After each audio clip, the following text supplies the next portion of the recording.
آج ہم ایسی تیزی سے بدلتی ہوئی دنیا میں رہ رہے ہیں، یہاں پر صرف بڑی ڈگریاں لینے سے کام نہیں چلتا، بلکہ اکثر ڈگریوں والے تو بے روزگار ہی پھر رہے ہیں، جبکہ جس انسان کے پاس سکلز ہے وہ آرام سے گھر بیٹھ کر لاکھوں میں بلکہ کروڑوں میں کھیل رہا ہے۔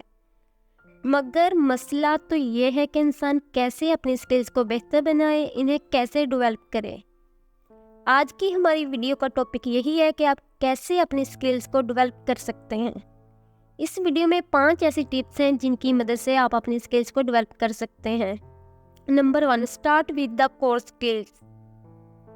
کور سکلز یعنی ایسی سکلز جو آپ کی کامیابی کے لیے نہایت اہم ہے، جس پر آپ کی کامیابی کی بنیاد رکھی جائے گی۔ سب سے پہلے آپ کو ایسی سکلز سیکھنا ہوگی جن کا ڈائریکٹلی اثر آپ کی کامیابی پر ہو، اور پھر بعد میں جب آپ کی سکلز کی بنیاد رکھی جا چکی ہو تو پھر آپ اپنی سیکنڈری سکلز پر توجہ دیں، یعنی ایسے سکلز جن کی مدد سے آپ کی کامیابی کے چانسز اور بھی زیادہ بہتر ہو جائیں۔ مثال کے طور پر اگر آپ گرافک ڈیزائننگ سیکھ چکے ہیں تو پھر آپ اپنے سیکنڈری سکلز پر کام کریں، جیسے کہ ویڈیو ایڈیٹنگ وغیرہ، جس سے آپ کی کامیابی کے چانسز ڈبل ہو جائیں گے۔ Number 2، break your learning into smaller step. دنیا میں ہر ایک ہنر، چاہے وہ گاڑی کو پنکچر لگانا ہو یا پھر کمپیوٹر کی کوئی ڈیجیٹل سکل ہو، اس کو سیکھنا تبھی آسان ہوتا ہے جب انسان اسے چھوٹے چھوٹے سٹیپس میں ڈیوائیڈ کر دے۔ آپ جس مقصد کو بھی حاصل کرنا چاہ رہے ہیں، اس کے لیے بہترین طریقہ یہی ہے کہ آپ اپنی سب سکلز کو آئیڈینٹیفائی کریں۔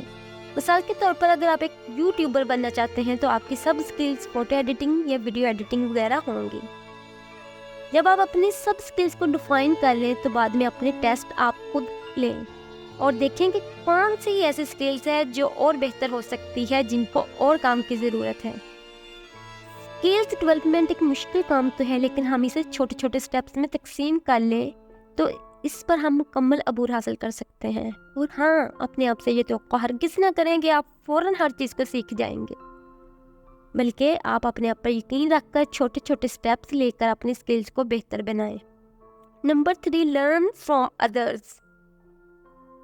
جو طاقت دوسروں کی مثالوں سے سیکھنے میں ہے وہ کسی اور چیز میں نہیں، خاص طور پر تب جب بات کسی خاص مقصد کے لیے ضروری سکلز بہتر بنانے کی ہو۔ اپنی پرسنل سکلز کو امپروو کرنے کے لیے ضروری ہے کہ آپ ان لوگوں سے رہنمائی اور آگاہی حاصل کریں جو کہ پہلے سے اس رستے سے گزر کر کامیاب ہو چکے ہیں جن سے آپ گزرنے والے ہیں۔ جب آپ دوسروں سے سیکھیں گے تو آپ آسانی سے ان ناکامیوں سے بچ جائیں گے جن کا سامنا آپ سے پہلے لوگوں نے کیا تھا۔ اس بات کو میں سقراط کے قول کی مدد سے سمجھاتی ہوں۔ سقراط نے کہا کہ اپنا وقت دوسرے انسانوں کی تحریر کے ذریعے اپنے آپ کو بہتر بنانے میں لگائیں، تاکہ آپ آسانی سے اس چیز کو حاصل کر سکیں جس کے لیے دوسروں نے سخت محنت کی ہے۔ Number 4، do your research. اپنی سکلز کو بہتر بنانے کا سب سے آسان طریقہ یہ ہے کہ آپ اپنی کمپیوٹر یا موبائل جس پر آپ یہ ویڈیو دیکھ رہے ہیں، اس کو اپنے مقصد حاصل کرنے کے لیے استعمال کریں اور بہترین طریقے سے اپنی ریسرچ کریں۔ آج کے اس دور میں یہاں پر سوشل میڈیا کے ذریعے آپ کسی بھی وقت کسی بھی چیز تک رسائی حاصل کر سکتے ہیں۔ اس کے ذریعے مختلف لوگوں کی ویڈیوز دیکھ کر، ان کے آرٹیکلز پڑھ کر آپ اپنی سکلز کو بہتر بنا سکتے ہیں۔ Number 5، act. آج اس ویڈیو میں آپ نے جتنی بھی ٹپس دیکھ لیں، ان میں سے ایک بھی آپ کے کام نہیں آئیں گے جب تک آپ خود ان سکلز کی پریکٹس نہیں کریں گے، اور یہ تب تک ممکن نہ ہوگا جب تک آپ اپنے کمفرٹ زون سے باہر نہیں نکلیں گے۔ جتنا زیادہ آپ اپنی سکلز کو پریکٹس کریں گے اور جتنا زیادہ آپ اس کام کو وقت دیں گے، اپنے آپ کو اتنا ہی بہتر بنائیں گے، اور ضرور ایک نہ ایک دن آپ کا اس سکلز میں کوئی ثانی نہیں ہوگا۔